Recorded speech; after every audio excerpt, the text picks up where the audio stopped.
The LG D160. This phone was released back in 2014. It came with a 3.5-inch screen, IPS this time, so we don't have the crappy TFT anymore. Yeah, the resolution is still pretty bad. It's 320 on 480, so yeah, that is not too great. And also this phone came with Android 4.4.2, unfortunately non-upgradable, LG UI 3 as its operating system. And also a cool thing about this phone is that you can unlock it and lock it like that. You just have to double tap. It's a very cool feature on LG phones in general. We have the classic earpiece speaker and loudspeaker speaker as well, because this phone doesn't have any loudspeakers, so this is also an earpiece speaker and loudspeaker in the same time. We have the back button, home button, more options button, I don't know, LG logo up here. We have the back cover here with the camera, which is 3.50 megapixels. It's pretty crappy, to be fair. You can only record in 480p unfortunately. And also another downgrade that I see is that we don't have any flash thing here, so you can't lose the lantern on this phone unfortunately, but at least we have the double tap. Oh, okay, the phone just froze. There we go, at least we have the double tap. So I guess we're gonna take off the back cover so we can see what's behind this phone. We have this battery, which is, fortunately enough, it's not inflated, that's great. And behind the battery there is just a SIM card slot and some information back there. And we also have the micro SD card slot, which is gonna be very useful when we are gonna have to custom around the phone. I guess with that, it's time to actually explore the thing, and since I took off the battery, it's time to reboot it. Speaking about rebooting, this is the power button, volume buttons, the jack port right there, and the micro USB port for custom roaming and, you know, charging the phone.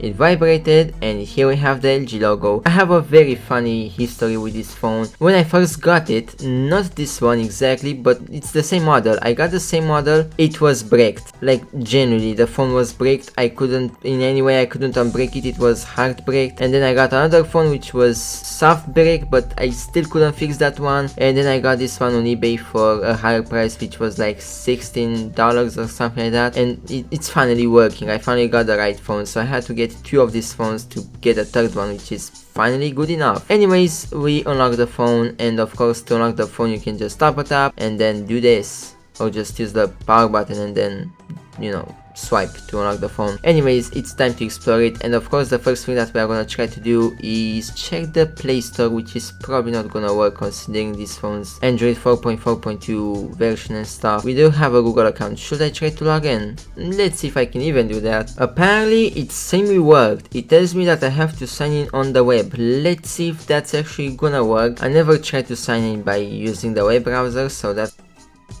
I think the menu is bugging me, because yeah, my video recording thing interrupted because I got this notification thing, you know, to press yes and stuff. I did press yes, and even if I try another way, I just can't get, you know, past this screen. So I guess we can't really use the Google Play thing unfortunately. We probably can log in. I mean, I tried to log in, but it didn't really work, so I guess we are gonna move on. I think I'm just gonna check the internet app to see if we can access any websites. We probably can. Okay, so we are on Wikipedia for some reason, and there are problems with the security. Who cares? I just wanna check Wikipedia. Apparently you can check Wikipedia on this phone.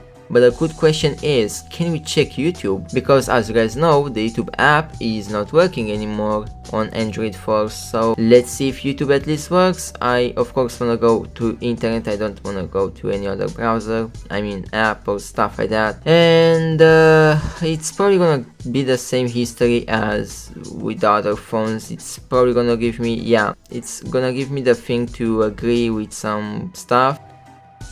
It's actually the first phone that finally works with YouTube apparently. Let's not get our hopes too high because we might get disappointed later, but anyways, probably gonna just try to search my YouTube channel and see if I can actually watch a video of mine. Apparently I clicked on one of my shorts, which by the way, did you play? Okay, just have to pull it out like that. I don't need you to break, I just want you out the thing. Okay, that was a zesty sound, I ain't gonna lie. Come on, play the video. So, the HTC Wind 5 wow, it does play the video. Come on, full screen. Yeah, it's not really working. But hey, you can at least play videos. You can at least play videos on the thing from YouTube, which is, you know, it's more than the other phones did on my channel. You guys know that I tried to run YouTube so many times on the phones that I used to test, and it didn't really work, but this one finally did something. This one and the Galaxy Alpha for some reason. But anyways, let's move on to some other apps from here. So let's see, Google Plus. It's probably not gonna work. I need a Google account, but it's also, the Google Plus thing is dead, so yeah, it's useless to test out. Here we have the music app. It probably works, and yes, once again I have lots of emo songs because I'm kind of emo.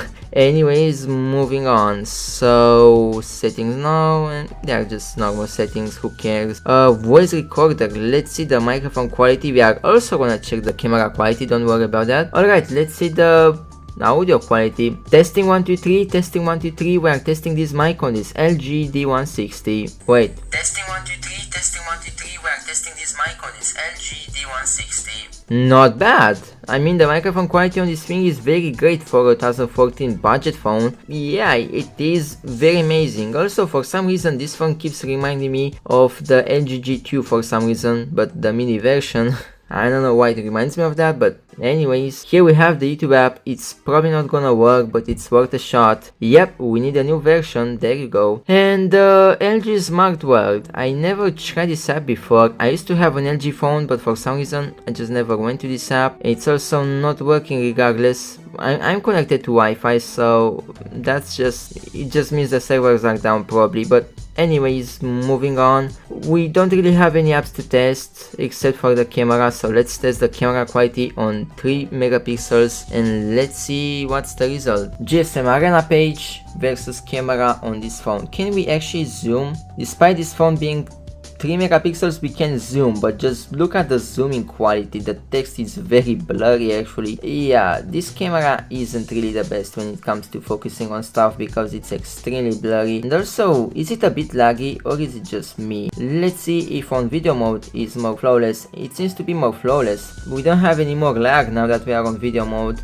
So okay, that's interesting. I guess I'm gonna try to make a video, and I'm also gonna put it here in the timeline and stuff. So I'm gonna start a video test now. Testing 1 2 3, testing 1 2 3. I'm recording a video on this LG D160. I'm also trying to zoom in. Yeah, the text is very blurry, doesn't really work that well. Now I'm zooming out, and that's the video test. And there we go, I took a video. I'm also gonna take a picture of this thing. There you go, I took a picture. I'm gonna put the video and the photo right now in the timeline or something. Testing 1 2 3, testing 1 2 3. I'm recording a video on this LG D160. I'm also trying to zoom in. Yeah, the text is very blurry, doesn't really work that well. Now I'm zooming out, and that's the video test. I have no idea what's the video and picture quality because I didn't check those things after, but I guess you guys can take the conclusion after you watch those footages. And with that, I guess we can move on to some gameplay. I think I'm gonna try to play some Flappy Bird and then Geometry Dash Lite, which is actually my favorite game. Yeah, I do enjoy Geometry Dash a lot. Don't ask me why, I just do. Let's see if we can get a high score in Flappy Bird.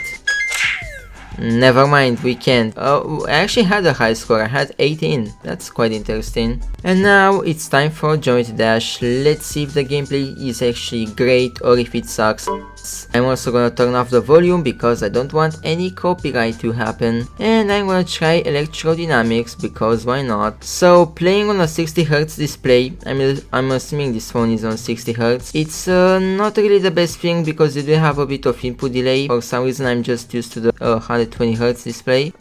Okay, there we go, I died. There is no point in playing because I'm just not used to the 60Hz. But there we go guys, as a conclusion, is this phone useful in 2025? For calls, texting, yes. For a bit of browsing, probably, because some websites still work on it, like Wikipedia. Google Play Store doesn't really work because Android 4. You can try to sign in, but it's not really gonna work, especially if you have 2FA on the Gmail account you have and stuff. And the camera quality, once again, it's probably not the best, but you know, it has some cool features like the double tap on the screen, which now most of the modern phones have, but you know, for me it's still a very cool feature nowadays. It was much cooler in 2014, to be fair. The phone is semi-useful, you can play out games on it, you can do calls, texting, a bit of browsing, and maybe some pictures with a blurry, goofy camera too. I mean, it's 3 megapixels after all, so yeah. That's the video. I hope you guys enjoyed it. My name is Texaster, and I'm gonna see you guys with a custom gaming video of this phone very soon. Bye bye.